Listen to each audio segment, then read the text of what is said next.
Hi, this is an interview with Dr. Banu Arun, a distinguished oncologist specializing in breast cancer genetics and prevention. Dr. Arun serves as the co-director of the Clinical Cancer Genetics Program at MD Anderson Cancer Center, where she leads efforts in cancer risk assessment and innovative prevention strategies. You can find our article about Dr. Arun on our website, 6degrees.blog, and on our Instagram page, 6 Degrees Away. Enjoy the interview. To start off, can you tell us a little bit about your early life and what inspired you to become a doctor? Yeah, that's a good question.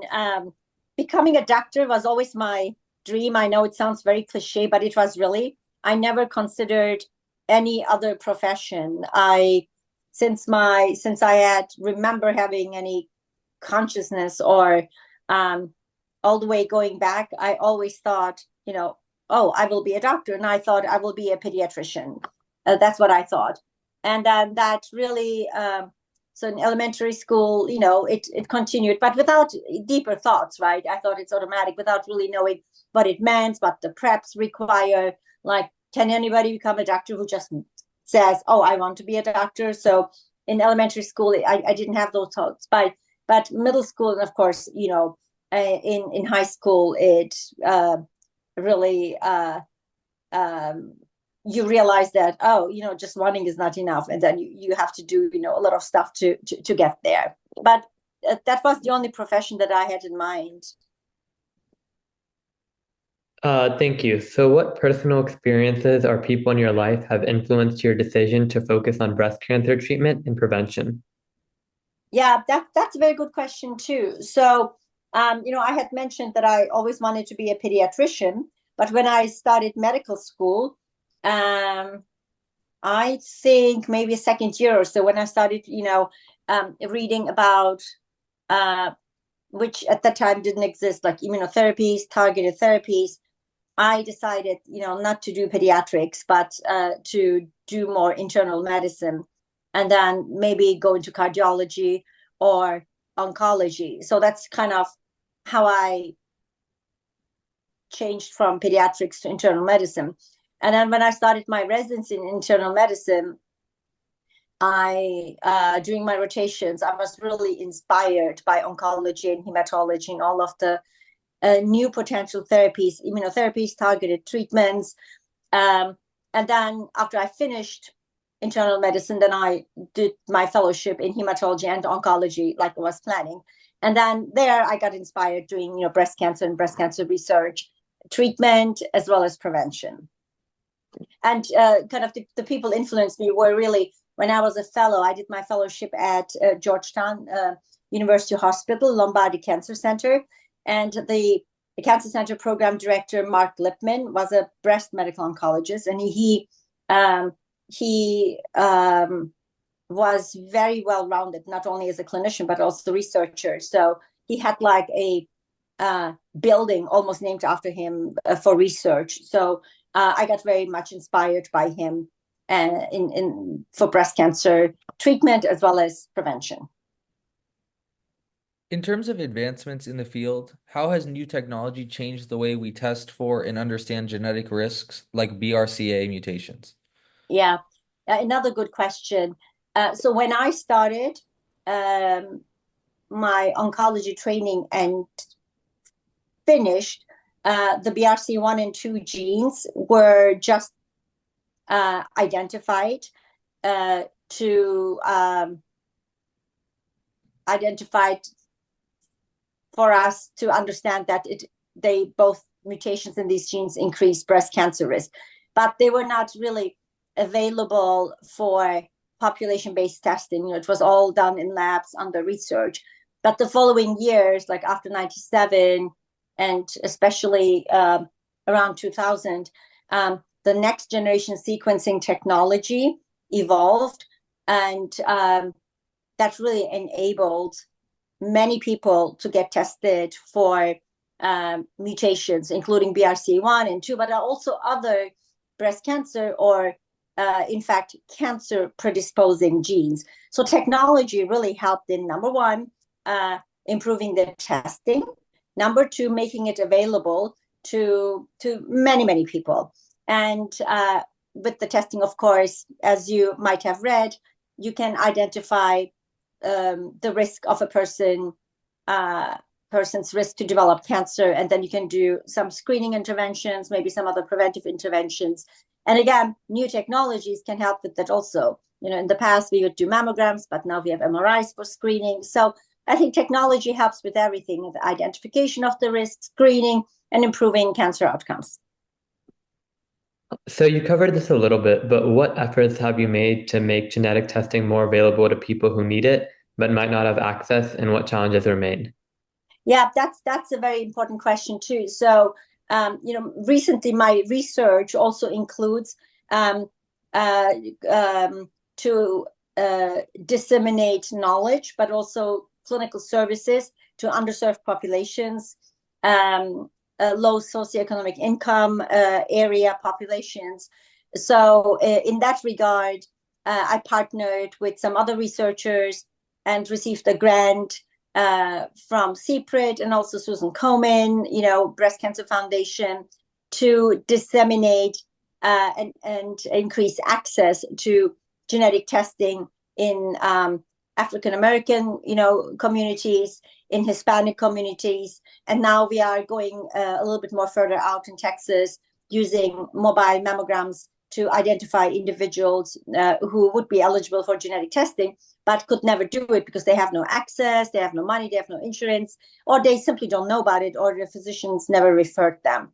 So those are our efforts to expand access for individuals who otherwise would not be able to get the services. When it comes to prevention, in your research on the use of certain medications to prevent cancer, how important do you think healthy lifestyle choices are in lowering breast cancer risk?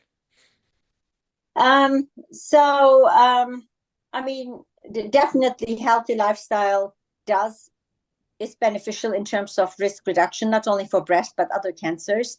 The magnitude of the risk reduction is not very well known, though. So that's kind of more difficult to study in research. For example, for breast cancer, we have a drug available that is called tamoxifen. We know based on prospective studies that high-risk women who take that drug compared to women who don't take it have a 50% reduction in their breast cancer risk. So that's a pretty good number.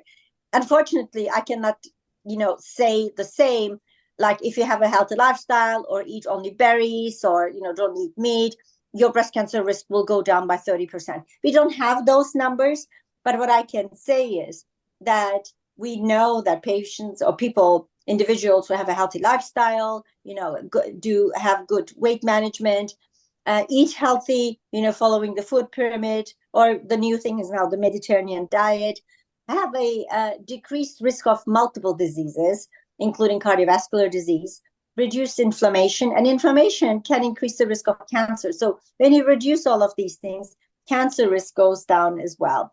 The most common cancers that have been studied related to, for example, exercise and weight management or having a healthy lifestyle is breast cancer, colon cancer, uterine cancer, amongst others.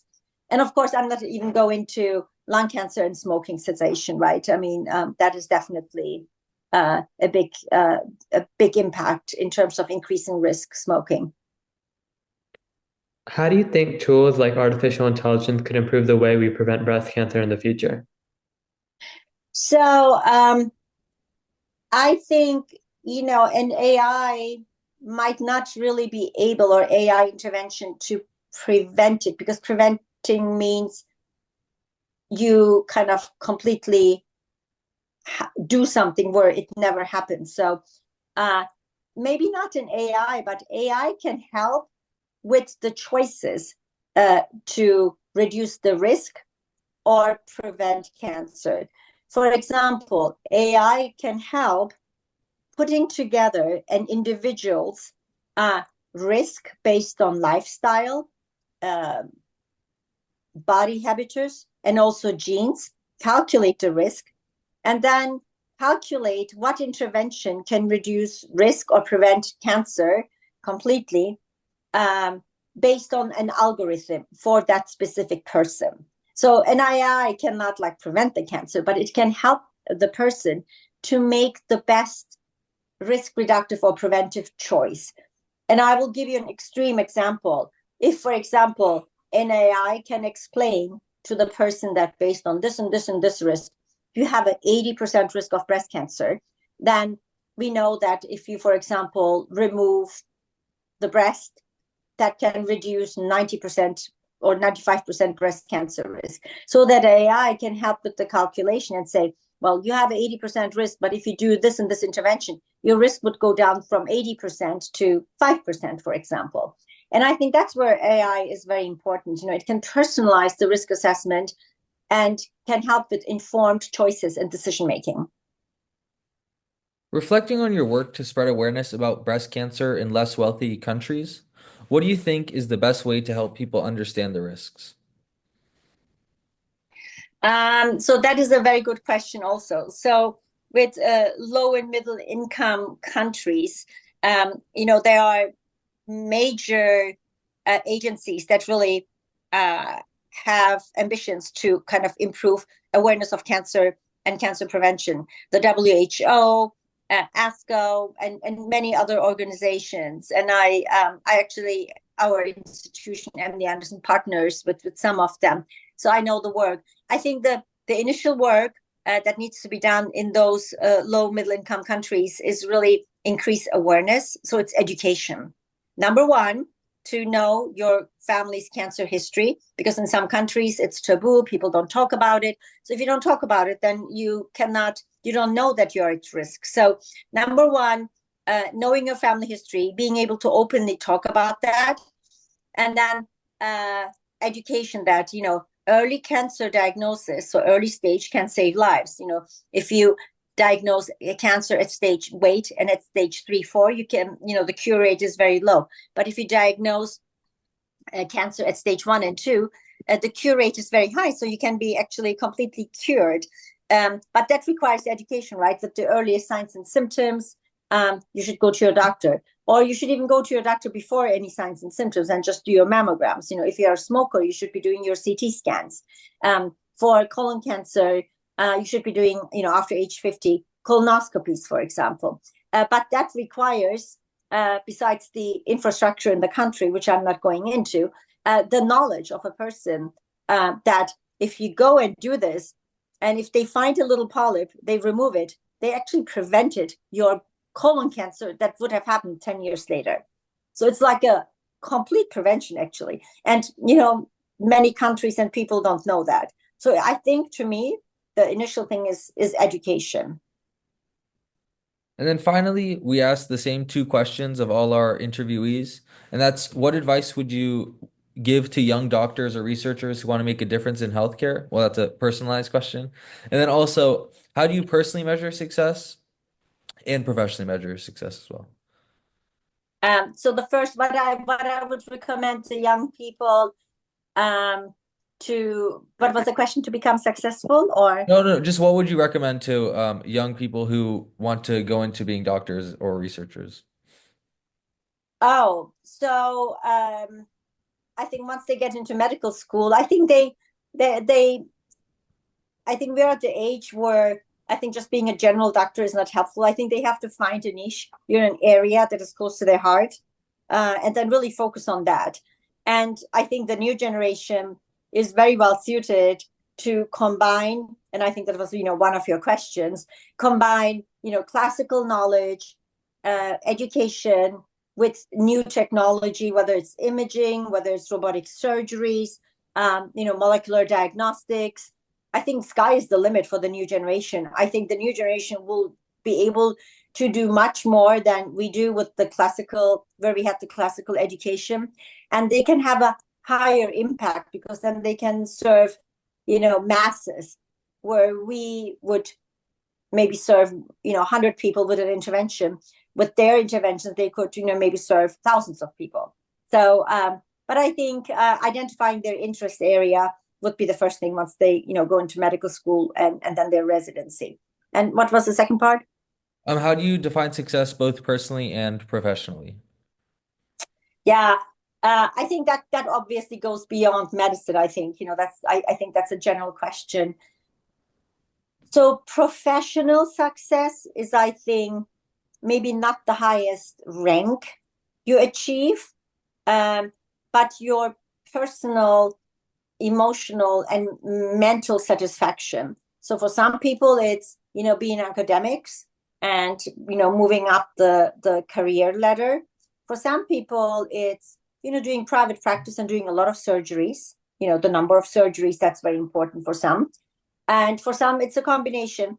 And for some people, it's maybe doing education and preparing the next generation, right? It's like academics doing a lot of education and preparing the next generation for whatever, in whatever field. Okay, that's all we got.